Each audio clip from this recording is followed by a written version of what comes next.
thanks for stopping by my channel. So today's video is going to be an experiment. I have been working on this Anastasia Koldareva page for a few days now. This is from her new book, Listen to the Wind. And if you follow me over on my community tab, you'll see that I had posted asking if anyone knew of a way to fix when you get these little tears or holes in your paper. Sometimes I am able to cover it up or turn it into something else. I know I have one I turned into a beauty mark, so it wasn't noticeable. But I feel like this is pretty noticeable. I did erase a little bit too much and then I tried to color over it. I didn't want to keep going because I know from my experience in the past, if you keep overworking it, it'll end up being even worse. So what I found through Googling, I was trying to find a way to repair holes or tears in paper. So this one's not that bad. Probably if I finished coloring her and posted a picture to social media at a normal distance, probably no one would even notice it that much. But I notice it, so I want to fix it and see if we can come up with a solution to fix this when it does happen, if it happens to you. So I'm making this video in case this solution does end up working. Maybe you guys can benefit from it as well.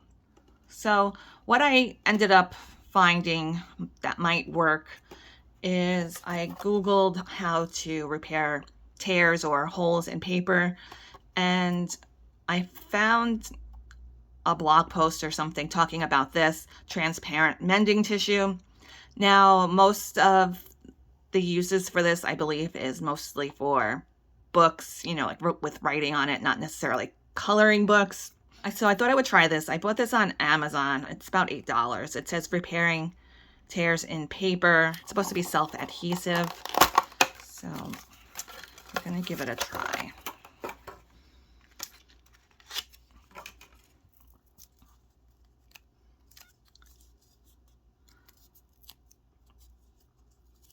So I have some tweezers. I took these tweezers from one of my scrapbooking kits, and I have some little detailed scissors that I got from the Dollar Tree.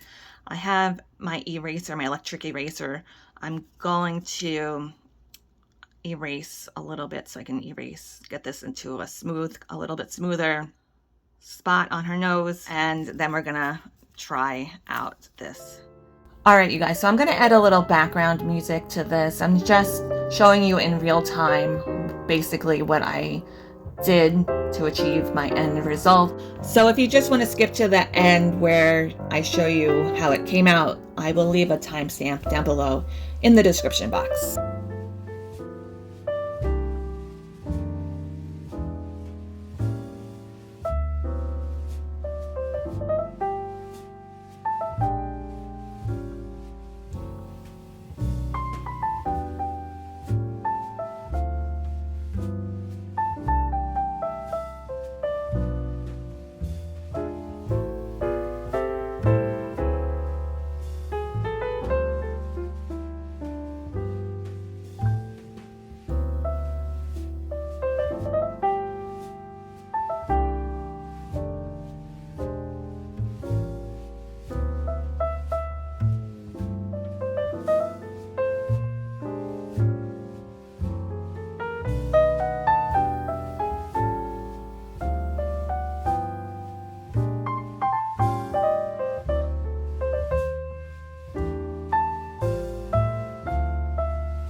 I did bring out my little cheap electric nail file. I think I probably got this at the Dollar Tree.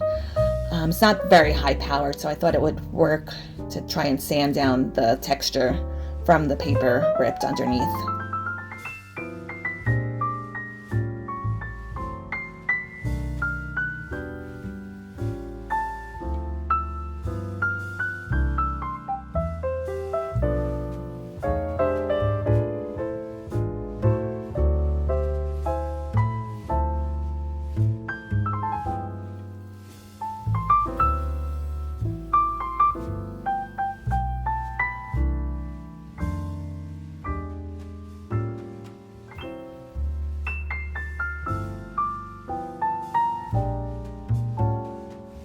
Okay, so now I'm gonna try and color over the tape and see how it looks. I'm not really happy at this point with the piece of tape on the side of the nose. I don't like how you can still see the line of the tape. So I took that off and I started all over again. I did rip her nose a little bit more. So now I'm trying to pick out the little paper tears from her nose, and I'm gonna try a larger piece of tape in that section to see if that works out a little bit better.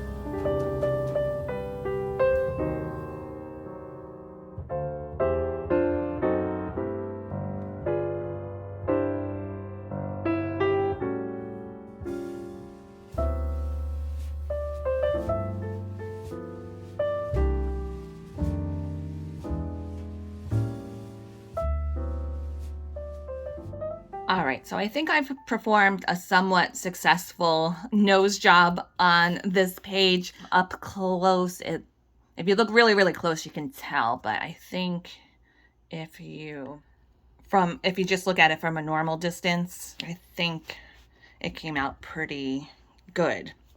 So if you ever have any holes in your coloring books, you might want to try this transparent mending tissue.